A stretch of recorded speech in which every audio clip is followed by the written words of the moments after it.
अस्सलाम वालेकुम जी, अस्सलाम वालेकुम। क्या हाल चाल हैं जी आप सबके? मैं खैरियत से, अल्लाह पाक आप सबको भी अपने हिफ्ज़-ओ अमान में रखे जी, आमीन। आज मैं लेकर हाज़िर हुई जी आप सबके लिए कोफ्ता करी की रेसिपी। बहुत ही मज़ेदार रेसिपी आपके साथ शेयर करने वाली हूँ। बहुत कम इंग्रीडिएंट्स के साथ ये आपको रेसिपी शेयर करूँगी। झटपट से तैयार हो जाती है। मेरी वालदा की ये रेसिपी है, उनके ही अंदाज़ में मैं बनाऊँगी। और जिनको ये इशू होता है कि उनके कोफ्ते टूट जाते हैं या फिर बिखर जाते हैं या फिर अंदर से बहुत सख्त हो जाते हैं, वो तमाम टिप्स एंड ट्रिक्स आपके साथ शेयर करूँगी। और झटपट से ही हम ये तैयार कर लेंगे। बॉयल राइस के साथ खाइए या फिर चपाती के साथ, बहुत ही मज़ेदार रेसिपी बनती है। एक बार लाजमी ट्राई कीजिएगा, यकीनन ये रेसिपी आपको बहुत पसंद आएगी। चलिए रेसिपी की तरफ चलते हैं। ये तमाम इंग्रीडिएंट्स हैं जी हमारी रेसिपी के। यहाँ पे आधा किलो मैंने कीमा लिया है, इसको मैंने सिलबट्टे पे बहुत अच्छी तरह से बारीक सा पीस लिया है। अच्छा जी, यहाँ पे एक बिल्कुल छोटा सा प्याज चॉप कर लिया है बिल्कुल बारीक। 2 टेबल स्पून अदरक लहसुन का पेस्ट है। 3 से 4 अदद हरी मिर्चें हैं, बिल्कुल बारीक बारीक चॉप कर ली हैं। 1 टीस्पून नमक है, हाफ टी स्पून हल्दी है, और यहाँ पे 1 टीस्पून ही सुरख मिर्च, हाफ टी स्पून ज़ीरा पाउडर और हाफ टी स्पून ही साबुत धनिया पाउडर है। अच्छा, 2 टेबल स्पून बिल्कुल फ्रेश सफ़ेद चने का आटा, जो यानी कि सफ़ेद चने को बिल्कुल बारीक सा मैंने पीस लिया है। ये तमाम इंग्रीडिएंट्स हैं जी हमारी रेसिपी के। चलिए जी रेसिपी स्टार्ट करते हैं।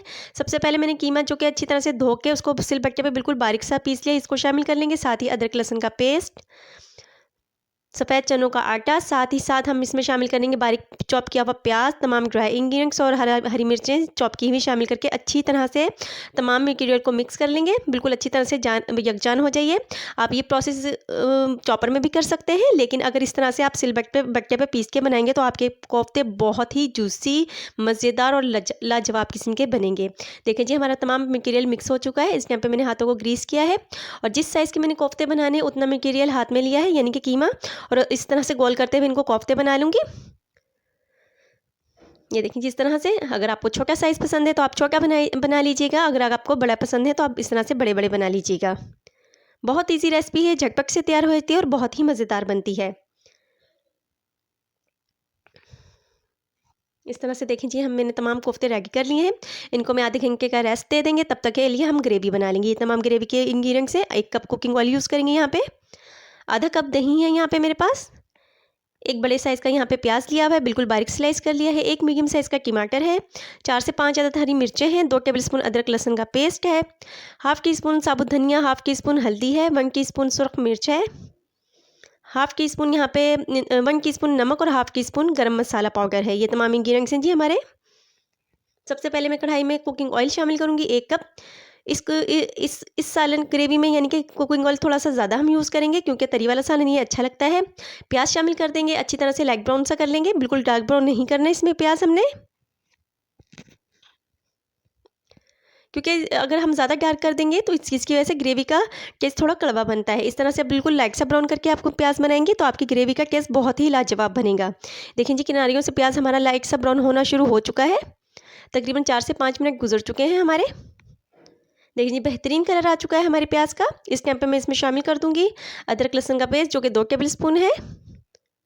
2 से 3 मिनट पकाएंगे ताकि अदरक लहसुन का कच्चापन बिल्कुल अच्छी तरह से ख़त्म हो जाए। साथ ही मैं यहाँ टमाटर शामिल कर दूंगी, हरी मिर्चें भी शामिल कर देंगे साथ ही साथ, और थोड़ा सा पानी शामिल करके थोड़ी देर के लिए हम इसको पकाएंगे ताकि टमाटर भी हमारे गल जाए। अच्छा जी, टमाटर यहाँ पे ऑप्शनल है, लेकिन ये अपनी वालदा की रेसिपी आपके साथ शेयर कर रही हूँ, तो वो यहाँ टमाटर डालती थी तो मैंने इसलिए टमाटर यूज़ किया। अच्छा जी, 2 मिनट्स मैंने इसको रेस्ट दिया ताकि टमाटर हल्के से गल जाए। उसके बाद मैंने इसको जूसर में शिफ्ट करके ब्लेंड कर लिया है। देखिए जी स्मूथ सा हमारा मसाला बिल्कुल तैयार है।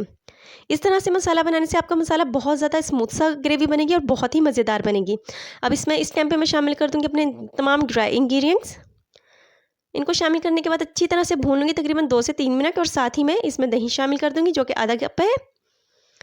दही शामिल करने के बाद भी मैंने इसको 3 से 4 मिनट भूना है अच्छी तरह से मसाले को।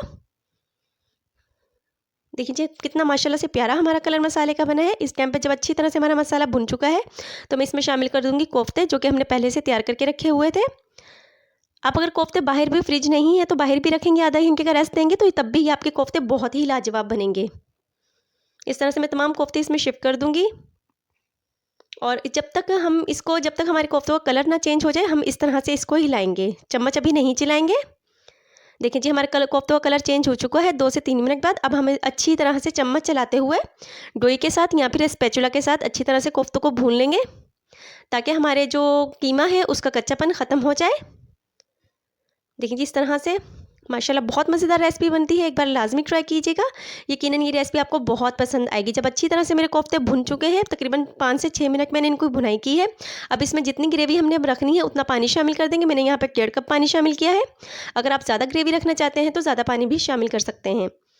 अब तकरीबन जब तक बॉयल आएगा, बॉयल आने के बाद तकरीबन 5 से 6 मिनट हम मज़ीद इसको दम लगाएंगे, ताकि हमारा जो मीट है उसका टेस्ट भी ग्रेवी में अच्छी तरह से आ जाए। ये देखिए जी, हमारी सालन बिल्कुल रेडी है। इस टाइम पे मैं इसमें शामिल कर दूँगी ज़ीरा पाउडर और साथ ही धनिया शामिल कर गार्निश करके इसको सर्व कर देंगे। एक बार लाजमी ट्राई कीजिएगा, यकीनन ये रेसिपी आपको बहुत पसंद आएगी। अगर आपने मेरी वीडियोस अच्छी लग रही हैं तो प्लीज़ लाइक कीजिए, शेयर कीजिए और सब्सक्राइब कीजिए। इसके साथ ही मुझे इजाज़त दीजिए। अल्लाह हाफिज़।